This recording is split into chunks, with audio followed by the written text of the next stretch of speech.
how does it feel to be so amazing?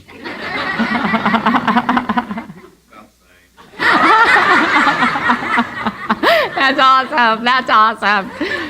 Wow. Yeah. Just show up as yourself and make it easy, right? That's the message I always hear Jesus whispering in my ear. It's like, Christine, can you allow it to be easy? And I'm like, yes, thank you. I will allow it to be easy. All right, then get out of the way, right? Who's standing in the way? We are. When something's in the way, just know that we can move out of the way. Last week, from The Way of the Wizard, I talked about duality and how there are two paths. The wizard says that there are two paths. The first one is that we simply accept that duality is our lot in life and we struggle. That's one path. Most of us are familiar with that path. Anybody not familiar with that path? I'm sure your neighbor will fill you in on the details. Right. Yeah, even thinking you have a neighbor is an idea of duality. Turn to your neighbor and say, you are me. Seriously. Right? And the second path, the way of the wizard, and insert for wizard, God, love, goodness, pure being, Jesus, master teacher, way shower, Gandhi, Teresa, king, whatever. Insert in there whatever works for you. But in the second path, we realize, oh my goodness, duality is a choice. And every single moment is a choice. And some would beg to differ and argue about that and say, no, you don't understand. I don't have a choice. And I would say, yes, we do. Even when we don't feel like it. Even more when we don't feel like it. My son, Ezra, my beloved child, who recently turned 22, shared with me on the phone last night, he's new in recovery. He's new in the 12 steps. And he's in MA, which stands for Marijuana Anonymous. And a lot of people don't even know that there is an MA, but there is. And he drives a minimum of 50 miles one way to get to a meeting in California. And he was almost 6 months sober until last Friday, a week ago Friday. And he told me last night he's back in 12 steps and he said to me that for 5 days of hell, he thought it wasn't a choice. And he kept arguing with himself. You know, I know what to do. No, you don't. I know what to do. No, you don't. And you're going to fall off again, and it happens every time, and, forget it. Just might as well give up. He said he kept hearing over and over, it's better to be in the fog. It's better to smoke that joint and be in the fog. But he had an awakening in the middle of a high where he saw his whole life. His whole life was given before him. And he saw that he would be in a stupor for the rest of his life, making enough money to buy the marijuana, to stay in the fog, and to sit there zoned out watching TV. And there was a part of him, even after that awakening, there was a part of him that said, that still sounds better, because this is too hard. Anybody ever felt like that? Life is too hard, and you feel like you're going to die? And he told me last night, he said to me, Mom, I got a new awareness of ego. Mom, it really is edging God out, as they say. He said, but I saw the other side of that. Get this, ego is seeing everything and everyone as God only. Everywhere I look, God only. he said, I saw that, and I decided to choose again. Because he thought, like maybe I used up all of my wishes. Maybe I used up all my opportunities to get free. And he said to me, Mom, that question that you always have said to me, what would love do? Can you love yourself a little bit more in this moment? Can we love ourselves a little bit more, even when we think we did it? There's no going back. We can't get free. We messed up. That is an old, crusty, moldy paradigm, and it is not true. Is it ever too late? Birthday boy Ariel, is it ever too late? It's his birthday today. Right? Is it ever too late? No. And so he decided to make the choice for love. And so, perfect. I said to him, what you're sharing with me is exactly what I'm talking about at Unity of Birmingham. Unity of Birmingham this morning. I said, we've been tripped up about what this ego thing is. You see, true power is a double-edged sword. Think about this for a moment. A double-edged sword, because if we're into ego power, it's all about domination and control, which is such an illusion, right? Like, really, can we control anything? If I can control my neighbor, then the whole world would be great, right? It's like, no. It comes back to internal. Eternal is the only place of power. The ego says, let me dominate and control the situation, and then everything will be okay. But you see, the wizard says, true power is my favorite 4-letter word. Anybody know what that is? Come on, starts with an L. Yes. Love. Because you see, just as I shared a while back, and I think I even reiterated last Sunday, because could you ever say too much that, wholeness has no opposite? Wholeness has no opposite. We're whole, we're whole, we're whole. Love is the truth of this universe. Love is who and what we are. That is the truth. That's what we are. And so the only reason why we forget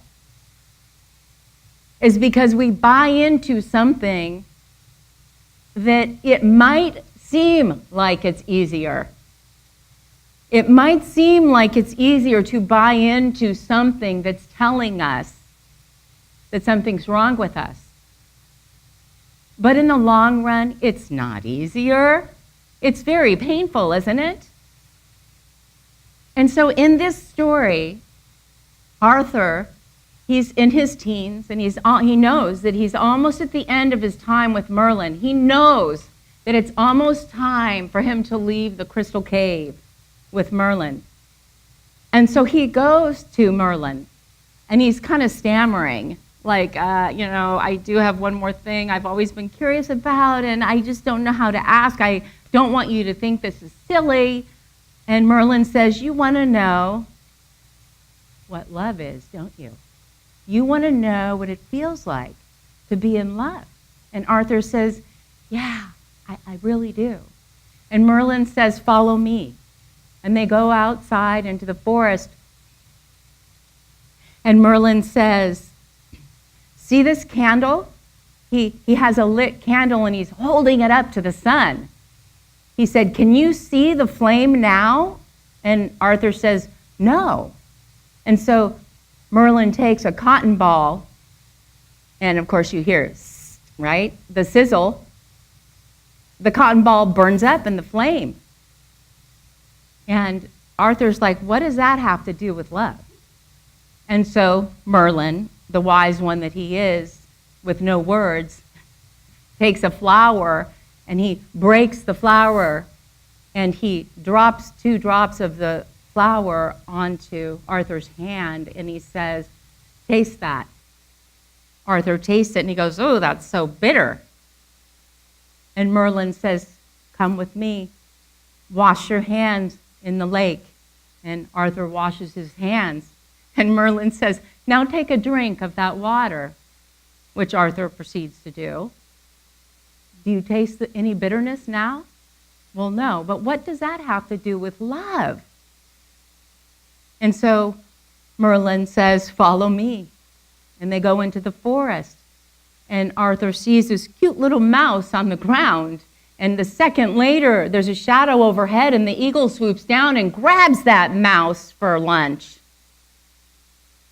And Arthur says, oh, what does that have to do with love? These are not examples of what I would have thought love was.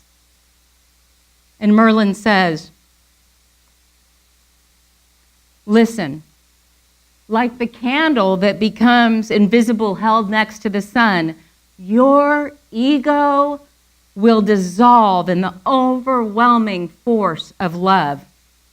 Like the bitter taste that is undetectable once it is diluted by the lake, your life's bitterness will be as sweet as the freshest waters when mixed with love. And like the prey devoured by the eagle, your self-importance will become a glint in the eye of the love that eats you up. True story, right? That's true. It's true. The wizard, though, you see, has a different meaning for love than we have been taught. The wizard knows that which dissolves impurities, leaving only the true and the real, that's love. Let me repeat that. That which dissolves all impurities until all that's left is the real and the true. That's love. And so love, really, the power of love.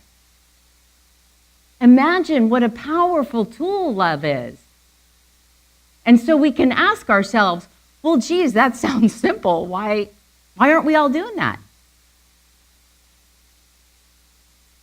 Because we're always asking the question, okay, that sounds great. How do we do that? We have to allow ourselves, first and foremost, to have a different definition of what love is. You see, because we've been told that love comes and goes, love waxes and wanes, love's here one day and gone tomorrow. We've been told that there's an intensity about love and then it dies. We've been told that there are all these conditions to love. And it's not true. Love loves. That's what love does. Love doesn't go away. It doesn't fade. And so when we redefine what love is, and we realize that, first of all, if I want to get love, what do I have to do? Give it. I've got to give it. And most of us are stuck in our egos, like not wanting to give in to love. And love wants to eat us up and devour us, right? Love wants to have its way with us. And we get in the way with our little s selves, our little basic selves, ego. And we think that ego has to be killed off.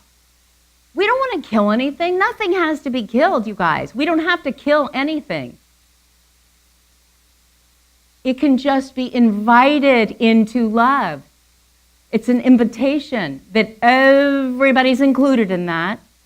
Everybody, it's all inclusive. And so the first step is that if we want to get love, we need to give it. So if there's any place in our lives where we're thinking, that we wished we had a little bit more love. There's the invitation. It's all internal. What do I need to do in this now moment to be love? We are here to love and be loved. That's what we're here for. And so the second step then is anytime we put conditions on somebody else's love, when we say that we want to be loved without conditions, then what do we need to do? Stop putting conditions on love. I will love you if you do this. I will love you if you say this. I will love you if you read my mind and know exactly what I need. Right? And the cool thing is, because this is God, how funny God is, it brings us to laughter. Truth really does, because we're so silly. I mean, we are so silly sometimes. Don't you just want to look at yourself and go, oh, you silly one, let me help you. Let me give you a hug. But what we were taught is, I'm going to beat that into you. I'm going to beat that into you so that you know better. Oh, yeah, like that's going to teach someone something better? And then third, we say so often, oh my God, I love you. You're so perfect, whole, and complete, But me, I have a little hard time loving myself. Okay, well, there's a big fat lie right in the middle of that. Because I cannot love you. I cannot love you without conditions.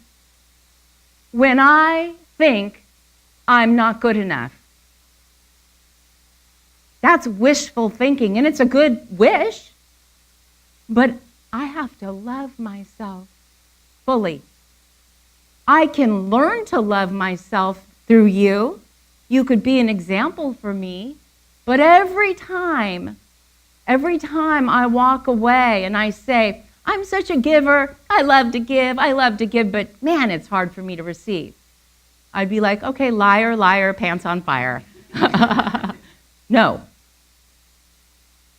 If I say I'm giving to you and then I, in the privacy of my own home, am belittling myself and berating myself and looking in the mirror and saying that I don't like what I see, you know what I'm talking about, right?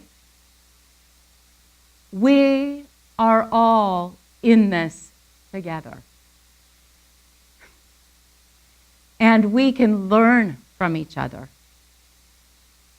And when we allow ourselves to be lived by true power, undiluted, the power of love, miracles happen. Beautiful miracles happen. And I love how in Luke chapter 21, verse 19, Jesus says these amazing words. Here's my invitation. Jesus says, your patient endurance will win you your life. That is so packed full of yummy goodness. That is a formula right there, but Scripture, all of it is a formula, if we use it. That our patient endurance, because last week I said in the end, how do we get to non-duality? How do we get to that kingdom right here, right now? How do we get there? And I said that Merlin said, be patient. I hear a grasshopper. Patient grasshopper. Wax on, wax off. Do the work. Do the work. And that work becomes play.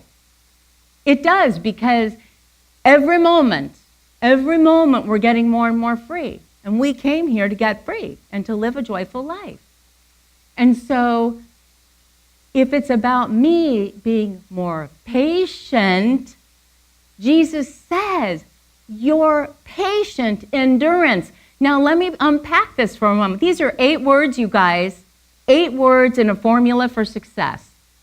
Because your Patient endurance. Now, if I had heard that maybe even a year ago, I'd be like, wow, talking about struggle and strife again. Like, what? Do I have to endure this life of torture? That's because we were told you live and then you die. You live a life of struggle and then maybe you'll get into the kingdom of heaven where it'll all be good.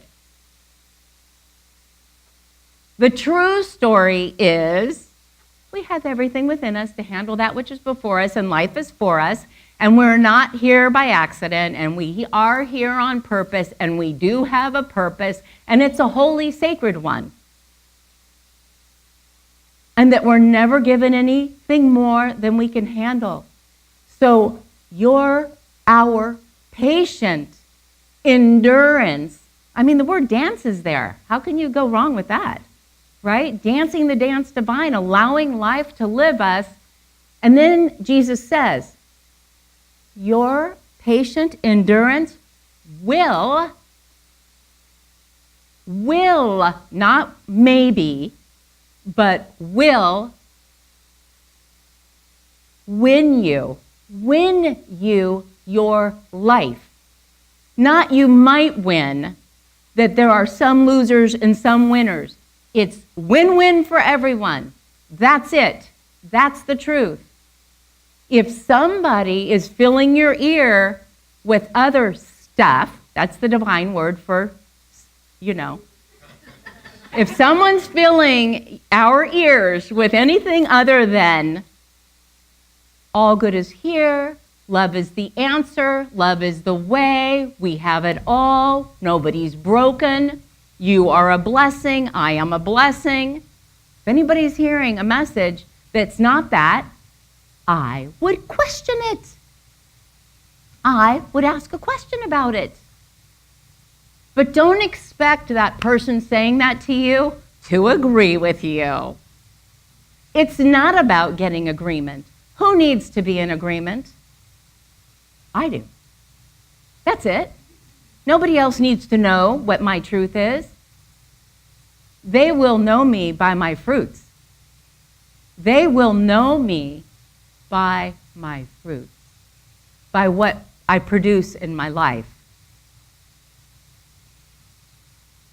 And so, yes, power, true power, is a divine gift that we have been given, and it is inextinguishable. Life is eternal. Life is inextinguishable. Life, love, joy, happiness, gratitude, peace, abundance, harmony, all of that is what we're talking about here. Does that make sense? I'm going to ask right now, as we complete this lesson, is there anything on someone's heart right now where you say, I really need a shift in my experience? How does this apply to my experience right now? Does anybody want to put something out there and get some feedback on that?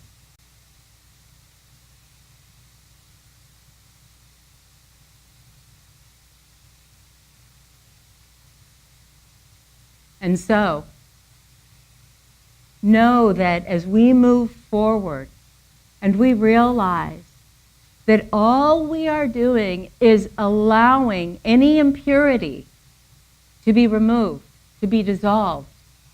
Any impurity, any impure thought we're having about ourselves or one another, as we allow ourselves to be present with that and to breathe and to open the space up so that we can actually hear Spirit speaking to us. We have to take those pauses, the pregnant pause that is so rich with guidance. And we turn to people who can hold our dream or something higher.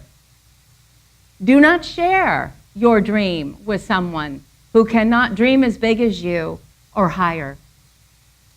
And allow ourselves to be the true authority in our lives, because it goes right back to, as Merlin says, true love is an internal experience. And life is inextinguishable. Life is not going anywhere. We simply need to get out of the way. Who likes to be out of the way? I do. And so I would invite, right now our groovy musicians, rock stars, are going to come up here, and we're going to do a song that I know everybody knows, right? And really hear this as an invitation. Let's all stand. This is an invitation. Can we truly let it be?